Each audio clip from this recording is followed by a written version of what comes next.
Withdrawal agreement was just simply a legal text that took us into well, a transition period in order to negotiate a deal. Yeah, but that's when the negotiations start on the future trading relationship. Those negotiations haven't begun. Once you agree a withdrawal agreement, those negotiations begin. Well, there isn't a deal. That's what I'm trying to explain to you. Well, it's news to me. You're now rewriting history. I'm I've now heard everything. History. I've heard that. Well, you are. This is nonsense. You're telling me that you don't seem to understand what the withdrawal agreement is. Well, the withdrawal agreement, which I have read, is 585 pages of legal text which settles a series of questions about security, data sharing protocols, the divorce bill, and ushers in a transition period in which you start to negotiate Britain's future trading relationship. Well, I think everybody knows, right, that whether or not you leave with a deal or without a deal, you have to negotiate quite a lot for quite some years to come, and that will always be the case. Parliament so the use of language right here. So hang on, the use of language to here any say over those negotiations. This is why people are feeling that as though they've been misled,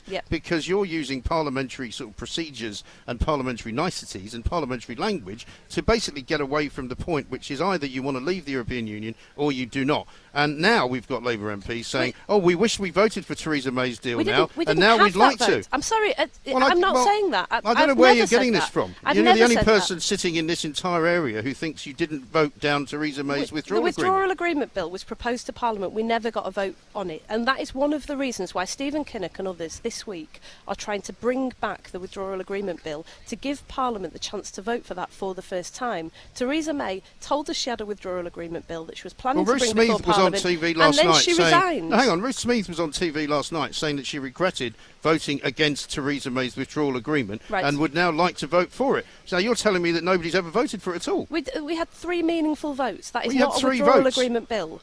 The withdrawal agreement bill never came before Parliament. We're trying to bring it before Parliament this week so that we can actually vote for it. And how would you make that different? If I could say this, you say that Labour MPs are sitting here are trying to use misleading language in order to mislead the public. You keep talking about a deal. We haven't negotiated a deal, and this is part of what is obscuring this for the public. You have to be clear about what has happened here. So you're going to tell me you're not telling the truth. Well, you're going to tell me. Well, I am telling the truth because that's what I do. What I don't do is obfuscate the truth, which is what you people do. That's what you've just done. That's exactly what you've just done. So you're telling me that Theresa May did not go to Brussels. You're telling the public we've got a deal. We haven't started negotiating. You're telling me Theresa May did not go to Brussels, did not negotiate a deal, did not bring it before Parliament, and it was not voted down 3 times. She negotiated a withdrawal agreement which settled legal and technical questions and allowed the UK then to go and negotiate a deal.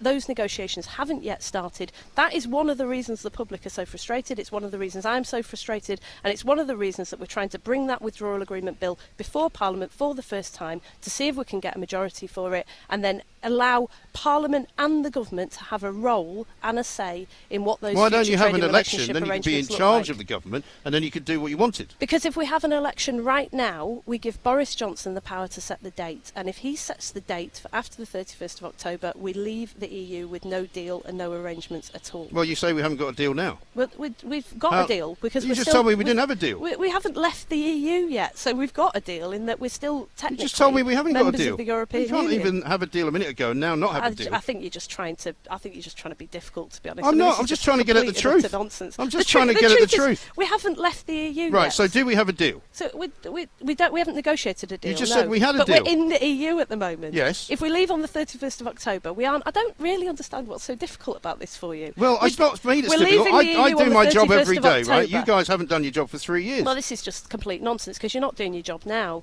You're pretending to the public that all we're doing in Parliament is running around trying to stop a deal. And that's what they say to me. We're trying to agree I talk to the public every single day, and that's what they say to me. They're sick to death of politicians arguing over semantics, arguing over little niceties, and making excuses about why we cannot do what they asked you to do, which is to leave the European Union. And frankly, with media commentary of this level, I'm not surprised that they're confused and upset about what's going on. Oh, so you think it's our fault now? I think you're not shedding any light on this process. I'm trying to get at the truth. So far, you've told me 3 different versions of it. No, it's nonsense. All you're creating is heat rather than light. Is that and right? Actually, what are you at the moment, creating that's quite shameful. What we're doing today... I think what you're doing is quite shameful as well, but I wouldn't say that to you because I have great respect for the parliamentarians behind me here who are supposed to be voted in to do the bidding of the people who voted you in. And you've got just spent 5 minutes saying that we're not doing our jobs and we're letting the country down. Well, you're not, are you? And talking absolute nonsense.